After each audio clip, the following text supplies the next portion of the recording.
ठाकुर जी अपनी दुकान खोल के बैठते हैं नंद भवन के बाहर। जैसे ही दीपावली आती है तो ठाकुर जी अपनी दुकान खोलते हैं। नंद बाबा के पीछे पड़ जाए, बाबा मुंह को दुकान बनवाओ। बोले काय की दुकान? बोले कोई जलेबी बेच रहा है, कोई दिए बेच रहा है, कोई पटाखे बेच रहा है, कोई मिठाई बेच रहा है, मैं बेचूंगा। तो नंद बाबा बोले कहाँ बेचेगो? बोले जितना सामान है घर में सब बेच दूंगा। और ठाकुर जी पीछे पढ़ पढ़ के नंदरानी यशोदा से एक दुकान बनवाते हैं अपनी, और वह दुकान में पूरे नंद भवन की सामग्री लेके आ जावे। और बेचे कैसे हैं? पैसा ना लें, वाक्य बदले स्नेह मांगे। जितने ब्रजवासी सामने से जामे सबन को रोक रोक के ठाकुर जी सब बांट दें, और बदले में कोई धन ना लें, केवल फ्री में मुफ्त की दुकान लगा में ठाकुर जी, वही को हटरी कहें। इतनी प्यारी लीला होती है ठाकुर जी की, मुफ्त की दुकान। और वहां भीड़ लगे महाराज, पूरे गोकुल के लोग सब आ जाएं, सब मांगवे के काजे ठाकुर जी सब लुटा दें, और नंद बाबा यशोदा भी लाला को खूब संग दें, सब सामग्री लुटा दें महाराज। तो दीपावली को सब लोग इंतजार करें कि भैया लाला की दुकान पे चलेंगे, क्यों लाला सब मुफ्त में देखो। एक बार कावे हो वहां और भी दुकानें लगती, सारे दुकानदार सब आए नंद बाबा के पास, बोले बाबा तुम हमारी जो है का रोजी रोटी पे जो है का ऐसे आप लोग आक्रमण कर दे हो। नंद बाबा बोले कहा भयो? बोले लाला जो है का फ्री की मुफ्त की दुकान लगा ले, और सब लोग यहीं ते ले लेके जामे, हम लोगों ने कोई कुछ खरीदे ही ना है, हमारे घर ही ना चले। नंद बाबा ने इस बार दीपावली पर लाल जी से मना कर दिया, बोले लाला अब के दुकान ना लगेगी। ठाकुर जी बोले क्यों ना लगेगी? बोले वो दुकानदार सब कह रहे कि उनकी दुकान में कुछ बिके ही ना है, सब तोते ही लेके जामे, क्योंकि तुम मुफ्त में बांट दे। ठाकुर जी गए और जितने दुकान वाले एक आए उन सबन की सामग्री खरीद लाए, और उन सबन को धन दे आए। बोले मैं बेच दूंगा, तुम लोग धन ले लो, लेकिन मेरी दुकान तो लगेगी। सो ये ठाकुर जी अपनी दुकान खोल के बैठते हैं हटरी, और उसमें 7 तारीख को लाल जी विराजे, और फिर उसमें सुख देकर के ठाकुर जी सबको फिर वहीं चौसर खेलते हैं, आनंद करते हैं। तो इतना सुंदर उत्सव में आनंद आता है। ठाकुर जी चौसर खेले, एक पक्ष से किशोरी जी के एक भाव के व्यक्ति बैठे, एक तरफ से ठाकुर जी के, दोनों में चौसर हुई और किशोरी जी जीत गई। उसमें ठाकुर जी ने अपनी पीतांबरी दाव पे लगाई पहले, किशोरी जी जीत गई। फिर दोबारा में ठाकुर जी ने अपनी वंशी लगाई, किशोरी जी बोली या तो हम जीतेंगे, हार रही थी लेकिन छलबल करके जीत गई। बहुत सुंदर आनंद आया था उत्सव में। तो उत्सव करने हैं ना तो बंधुओं पारंपरिक ढंग से ठाकुर जी के उत्सव करो, किसी का भी जन्मदिन हो आदि कुछ भी हो, फिर देखना आनंद किसे कहते हैं। नंद बाबा के यहां लाला को जन्म भयो, पर नंद बाबा ने सबसे पहले ब्राह्मणों को बुलाया, और ब्राह्मणों ने आकर के मधुर स्वर में वाचयित्वा स्वस्तेनम जात कर्मात्मजस्य वै कारयामास विधिवत पितृदेवार्चनम तथा।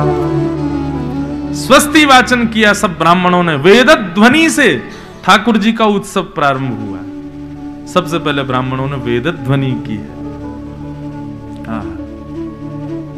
और उसके बाद ठाकुर जी ने सबको बधाई हो कह कह करके नंद बाबा ने सबको बधाई दी। सब ब्रजवासी गा रहे हैं, नाच रहे हैं, आनंद मना रहे हैं। सब आकर के लाला को आशीर्वाद दे रहे हैं। जुग जुग जीवेरी यशोदा मैया तेरो ललना, जुग जुग जीवेरी यशोदा मैया तेरो ललना, जुग जुग जीवेरी यशोदा मैया तेरो ललना, जुग जुग जीवेरी यशोदा मैया तेरो ललना।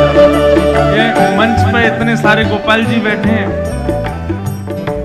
इन सबन की मैया सजा सजा के इनको यहाँ बैठा गई हैं, तो इन्हीं की सबरी मैयान को हम लोग कह रहे हैं, हे जुग जुग जीवेरी यशोदा मैया तेरो ललना, जुग जुग जीवेरी यशोदा मैया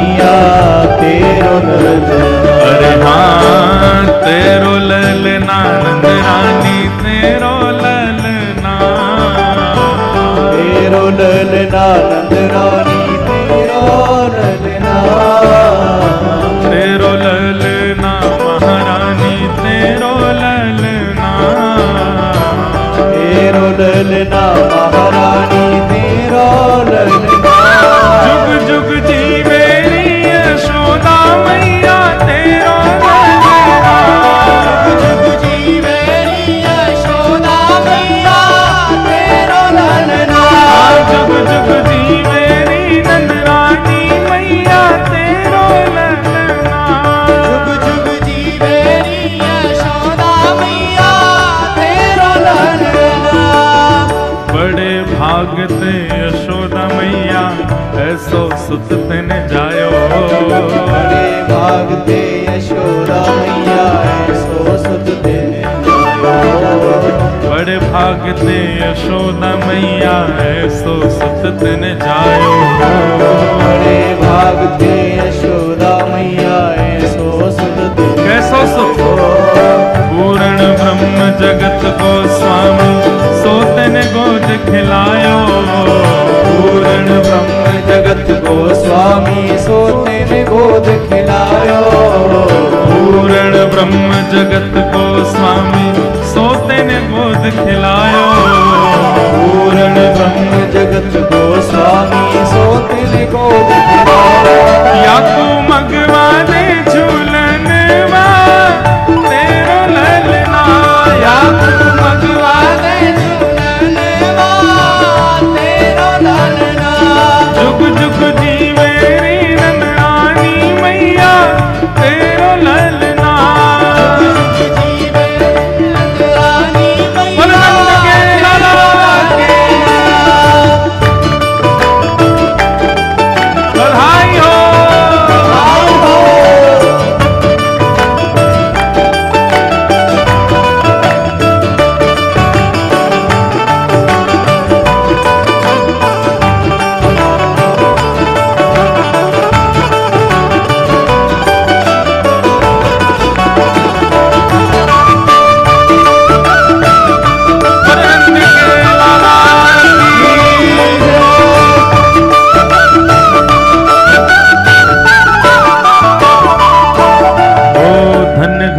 जब होए यशोदा मैया कह के बोले। घड़ी जब होए यशोदा मैया कह के बोले। हाँ धन्य घड़ी जब होए यशोदा मैया कह के बोले। घड़ी जब होए यशोदा मैया और बोले। नूपुर बांध दो चरणन में घुटमन डोले। नूपुर बांध दो चरणन में घुटमन डोले। नूपुर बांध दो चरणन में घुटमन डोले। नूपुर बांध दो चरणन में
बधाई हो। महाराज, वृंदावन में जो उत्सव मना ठाकुर जी का, उसका 0.1% भी हम लोग नहीं मना सकते। ऐसा वर्णन किया गया है कि महाराज देखो, नृत्य अच्छा कब होता है, नाचना अच्छा कब होता है? या तो कोई सीख करके नृत्य करे, परंतु कई बार सीखे हुए लोगों का नृत्य भी कभी कभी फीका लगता उन लोगों के आगे जो बस आनंद उत्सुक होकर के बस नाचने लगते हैं। ये भी विचार नहीं करते कौन क्या सोचेगा, बगल वाला क्या पूछेगा, ये लोग क्या देखेंगे, नहीं, इन सब का विचार ना करके बस नाचता है, उसका नृत्य श्रेष्ठ है। ब्रजवासियों की स्थिति ऐसी ही है। अब यहाँ 4 लोग उठते हैं, बाकी के लोग उनको देखते हैं, कैसे नाच रहे हैं देखो। क्यों ऐसा विचार करने? देखो, हमारी तो मर्यादा है कि हम व्यासपीठ से उठ नहीं सकते। यदि हमको उठने की अनुमति मिल जाए तो आप लोग तो कुछ नहीं नाचते, हम ऐसा नाचें लाल जी के उत्सव में। तो नृत्य श्रेष्ठ कब? जब हम अभिमान शून्य हो जाएं, कौन क्या विचार करेगा। और समस्त ब्रजवासियों की स्थिति ऐसी हो गई। ब्रजवासियों को यह नहीं लग रहा है कि नंद बाबा के लाला भयो हम क्यों नाचें। अरे नहीं भैया, हमारे ही लाला भयो है, सब नाच रहे हैं।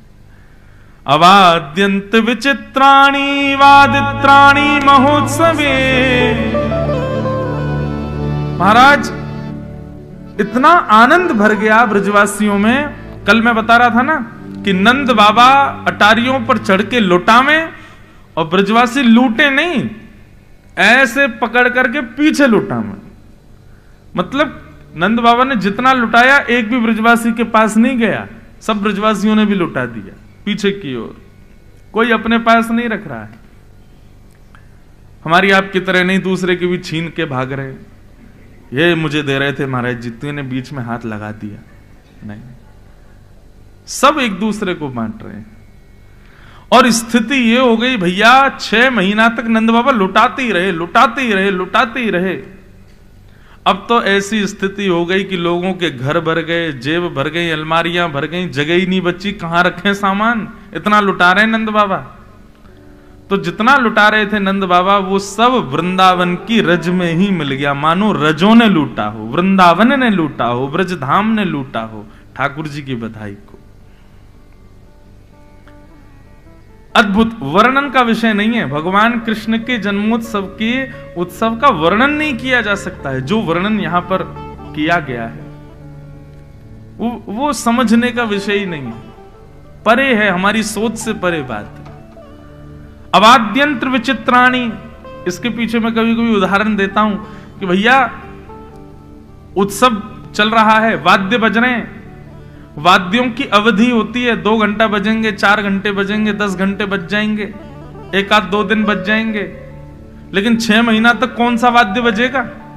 6 महीने तक अनवरत दिन रात वाद्य बज रहे हैं। तो भैया वाद्य तो 2-4 दिन में सब खत्म हो गए, टूट टाट गए।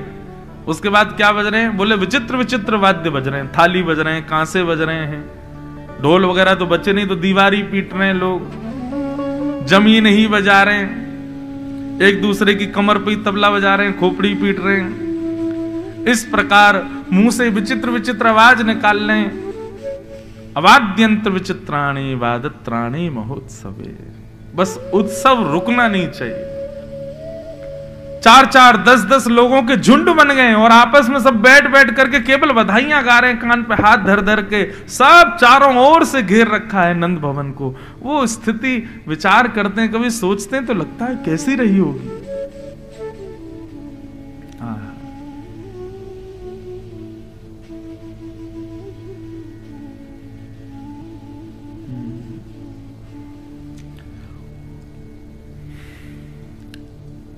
भगवान का मंगलमय जन्मोत्सव मन रहा था, तभी कंस के द्वारा भेजी गई पहली राक्षसी पूतना का वहां आगमन हुआ। बंधुओं, पूतना ने कंस को वचन दिया था कि मैं आपके शत्रु को मार दूंगी। कैसे मारोगी? तुम्हारा रूप इतना भयानक, कैसे ढूंढोगी कहां है क्या है? पूतना ने बहुत अच्छी युक्ति बताई। 10 दिन के अंदर जितने बालकों ने जन्म लिया, मैं सब घरों में जाऊंगी, रूप बदल करके सुंदर बन के जाऊंगी। मेरे से आकृष्ट होकर के उनकी माताएं बालकों को मेरी गोद में देंगी। मैं अपना पयोधर पान कराऊंगी। पयोधर पीते ही बालक के मुख में विष जाएगा। मैं अपने विष लगा के जाऊंगी पयोधर में, विष पीते ही बालक मर जाएगा। और पूतना ने एक अत्यंत सुंदरी का रूप धारण किया और रूप धारण करके पूतना पहुंची गोकुल। अनेक बालकों को मारती हुई जैसे ही गोकुल पहुंची, पूतना को लग गया कि जरूर महाराज कंस के शत्रु का जन्म यहीं हुआ है। और जैसे ही प्रवेश किया गोकुल में, उसकी मधुर चाल, सब बनावटी थी। चाल भी बनावटी, रूप भी बनावटी, मुस्कान भी बनावटी, सब कुछ उसका बनावटी था, बस दूसरों को आकर्षित करने के लिए। क्यों? क्योंकि पूतना जानती है कि मानव स्वभाव है, वो अनजान व्यक्ति पर भी विश्वास कर लेता है यदि उसके वस्त्र सुंदर हो और रूप सुंदर हो। ये हमारा स्वभाव है कि नहीं? कोई अनजान व्यक्ति हो लेकिन उसके वस्त्र ज्यादा बढ़िया ना हो, रूप भी इतना सुंदर ना हो, हमारा विश्वास नहीं होगा। लेकिन अनजान व्यक्ति है, वस्त्र अच्छे पहने, रूप अच्छा है, तो हमारा उस पर विश्वास अपने आप हो जाता है। बुरा नहीं मानिएगा, पर बंबई अधिकतर पूतना की नगरी है।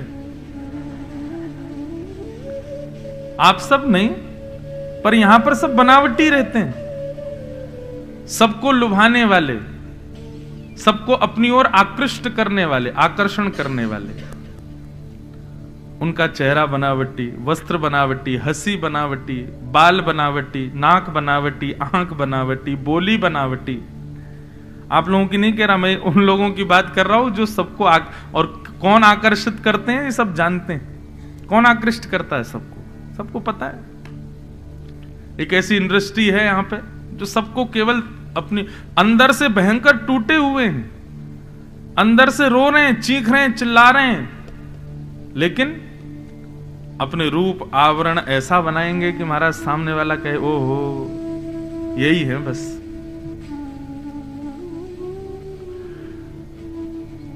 तो सब बनावटी था पूतना का, कुछ भी वास्तविक नहीं था। कई बार वास्तविक रूप में आ भी जाते हैं तो लोग उनको पहचान ही नहीं पाते, ये वही है। ओहो मेरा अभिप्राय मेकअप से मत लेना आप लोग, सौंदर्य जो बाह्य लगाते हैं उससे नहीं। हम अपने विषय पे ही चलें। तो पूतना को देख के सब मोहित हो गए। पूतना को देखना तो बहुत दूर की बात है, पूतना की जो गजगामिनी चाल थी, उस चाल में भी उसके नूपुरों की जो छम छम छम, एक समय की अवधि पर आने वाली उसकी नूपुरों की जो ध्वनि थी ना, उस पर भी ग्वाले मोहित हो गए।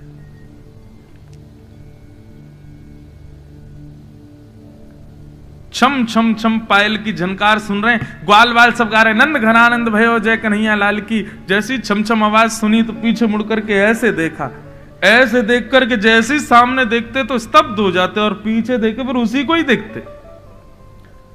नूपुरों की ध्वनि देखो, गजगामिनी चाल देखो, इसकी मनोहर नेत्र देखो, नाक देखो, मुस्कान देखो, सब मोहित हो गए पूतना के ऊपर।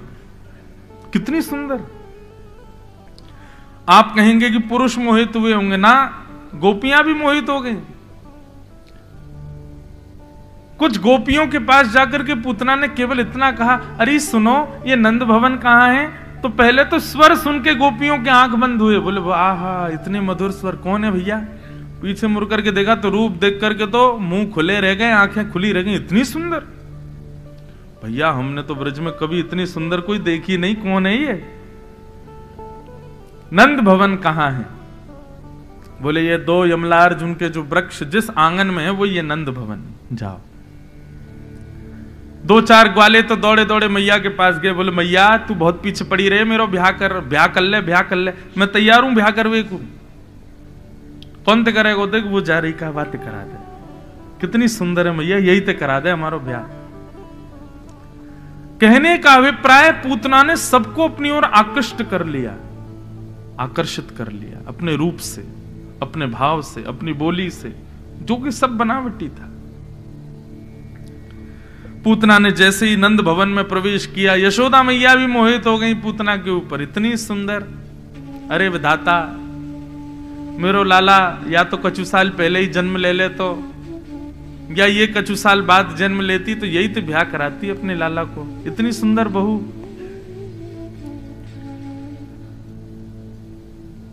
हमारा स्वभाव है बंधु, हम रूप और वस्त्र इनको प्रधानता ज्यादा देते हैं। रूप और वस्त्र को प्रधानता देने का मतलब हम व्यक्ति का प्रभाव देखते हैं, हम उसका स्वभाव नहीं देखते। और यहीं पर हम संबंधों में मात खा जाते हैं। किसी का प्रभाव रुचिकर लगे, देखो प्रभाव से ना ही ब्याह करो, प्रभाव से ना ही मित्र बनाओ, और प्रभाव से ना ही गुरु बनाओ। इन 3 चीजों में प्रभाव को प्रधानता मत देना। पहली बात, मित्र को प्रभाव देखकर नहीं बनाना। पत्नी और पति, अपना जीवन संगी, उसका भी प्रभाव मत देखना।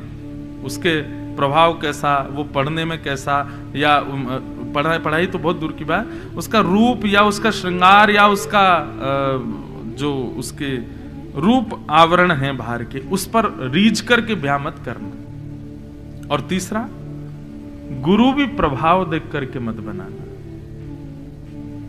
इन 3 संबंधों में स्वभाव को प्रधानता दो। मित्र किसको बनाना है? रूप भले ही नहीं है, स्वरूप भले ही नहीं, स्वभाव बहुत अच्छा है। पति या पत्नी जीवन संगी किसको बनाना? रूप भले ही इतना शोभादायी नहीं है, स्वभाव बहुत मधुर है। और गुरु भी प्रभावशाली कितने हैं ये देख करके नहीं, स्वभाव कैसा है, ठाकुर जी के प्रति प्रीति कैसी, ये देख करके बनाओ। लेकिन पूतना के सब प्रभाव पर मोहित हो गए।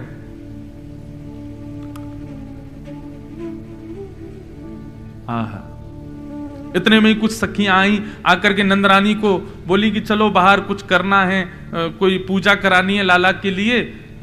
तो यशोदा मैया बोली अब कैसे जाऊं, लाला तो अभी सोयो है। पूतना बोली मुझे दे जाओ। और मैया को इतना विश्वास कि यशोदा मैया ने लाला को दे दिया और चली गई। अब देखो, अब हुआ क्या, जिसके रूप पर, जिसकी चाल पर, जिसकी बोली पर, जिसके एक एक अंग पर सब मोहित हो गए, ठाकुर जी ने उसकी गोद में जाके आंखें बंद कर ली। आंख तो बंद करी ऊपर से हाथ और रख लिए यूं। 6 दिन के ठाकुर जी। क्या फायदा ऐसे प्रभाव का जिससे संसार रीझ गया लेकिन ठाकुर जी नहीं रीझे। मीराबाई को कोई फिक्र नहीं थी कि मुझसे कोई रीझे ना रीझे, मेरे श्याम सुंदर मुझसे रीझे बस। सूरदास को कोई चिंता नहीं थी कि कोई मुझे अंधा कहे, कोई मुझे नेत्रहीन कहे, कोई कुछ कहे, मेरे श्याम सुंदर मुझसे रीझे बस। तुकाराम जी, नामदेव जी, इनको किसी को चिंता नहीं थी कि संसार हमसे रीझे। नामदेव जी के विषय में तो कथा आती है कि श्री नामदेव जी का नाम ही इसीलिए नामदेव था क्योंकि वो नाम को ही सर्वधन मानते थे। एक बार नगर में कोई बहुत बड़ा दानी आया, दान करता था। किसी ने जाके कहा, बोले कि तुम नामदेव जी को दान करके दिखाओ। नामदेव जी को बुलाया तो नामदेव जी बोले, भैया देखो, ना तो हम संत हैं ना हम ब्राह्मण हैं, हमको क्या दान दोगे। दानी व्यक्ति उसने कहा, नहीं नहीं, देना तो आपको ही, आप आओ। नामदेव जी पहुंच गए। नामदेव जी बोले, शर्त हमारी ये रहेगी, जो हम मांगेंगे वो देना पड़ेगा। बोले, आप मांगो, क्या चाहिए। नामदेव जी ने एक तुलसी पत्र पर रा लिखा, केवल रा, और उस तुलसी पत्र को तराजू के एक पल्ले में रखा। बोले, इसके समान भार भर करके सोना चांदी जो तुम देना चाहो दे दो। पूरा राम नाम भी पूरा नहीं लिखा, रा लिखा केवल। दानी हंसने लगा, बोले आपको शर्म नहीं आ रही होगी मांगने में, मुझे देने में आ रही है। नहीं नहीं, पड़ला भारी हो जाएगा आपका, मैं लेके चला जाऊंगा। तो बेचारे ने मन में विचार किया कि अब रा अक्षर लिखा है तुलसी पत्र के ऊपर, तो 1 तोला 2-4 तोला सोना उसमें दूसरे पड़ले में रख दिया, परंतु भारी नहीं हुआ। थोड़ा और सामग्री मंगा करके रख दी, लेकिन भारी नहीं हुआ। थोड़े और आभूषण मंगा करके रख दिए, नहीं भारी हुआ। अब तो महाराज लगे भरने सब लोग पड़ले को, लेकिन रा नाम युक्त तुलसी पत्र से जो पड़ला झुका हुआ था वो उठे ही नहीं। इतनी संपत्ति महाराज भर दी, राजा ने अपनी पूरी संपत्ति लगा दी, लेकिन उस रा अक्षर के समान संपत्ति नहीं हो पाई। अंत में ब्राह्मणों ने आकर के कहा, बोले राजन तुम समझ नहीं रहे हो, ये इनका भजन है एक पड़ले में, तुम एक काम करो, तुम बहुत भजनानंदी हो, तुमने असंख्य दान किया है, तुमसे बड़ा दानवीर पूरे सृष्टि में कोई नहीं है। आज तक तुमने जितने पुण्य किए हैं उन पुण्यों का बल हाथ में लेकर के जल वो छोड़ो, तब ये ऊपर उठेगा। राजा ने किया। महाराज अपने सारे समस्त जीवन के पुण्य का बल हाथ में लेकर के संकल्पित करके पड़ले पर छोड़ा, तब भी वो रा शब्द ऊपर नहीं हुआ। अंत तो गत्वा नामदेव जी के चरणों में गिर गया। बोले कैसे होगा ये? बोले राजन, भगवान नाम महिमा है ये। ठाकुर जी के नाम को तुम पूरी सृष्टि भी रख दोगे तो भी ये ऊपर नहीं हो पाएगा। मैं तुमको यही बताना चाहता हूं, मुझे दान की आवश्यकता नहीं। क्यों? क्योंकि ये राम नाम मेरे पास है। मेरे पास में वो नाम विद्यमान है जिसके आगे तुम्हारा पूरा वैभव फीका पड़ जाएगा, उसकी तुलना नहीं कर पाएगा। तो मेरे पास तो ये है। अब तुमको भी यही कहना चाहता हूं, ये ज्यादा अपने धन प्रलोभ में मत रहो, सबको दान देते मत रहो। देना है तो सबको राम के नाम का दान करो, सबको कृष्ण नाम दान करो। तो ये भक्तजन, इनको फर्क नहीं पड़ता कि संसार में हमसे कोई रीझे नहीं रीझे, हमारे श्याम सुंदर रीझे बस। रूठे चाहे राजा वासे कछु न काजा, एक तू ही महाराजा और कौन पास जाएंगे। रूठे चाहे भाई वासे कछु न भलाई, एक तू ही है सहाई और कौन को सराए। रूठे चाहे शत्रु और मित्र आठों याम, एक तेरे चरणन के नेह को निभाएंगे। जग सारा झूठा एक तू ही है अनूठा, रूठ जाए चाहे सारा जग पर तू ना रूठा चाहे। कोई भी रूठ जाए हमसे, हमारे पंडरीनाथ हमसे कभी ना रूठे।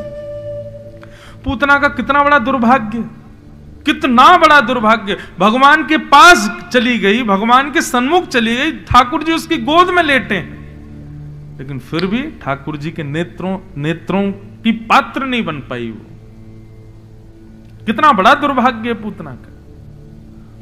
मुझसे यदि पूछा जाए कि राक्षसों में सबसे बड़ा दुर्भाग्यशाली कौन, तो पूतना है।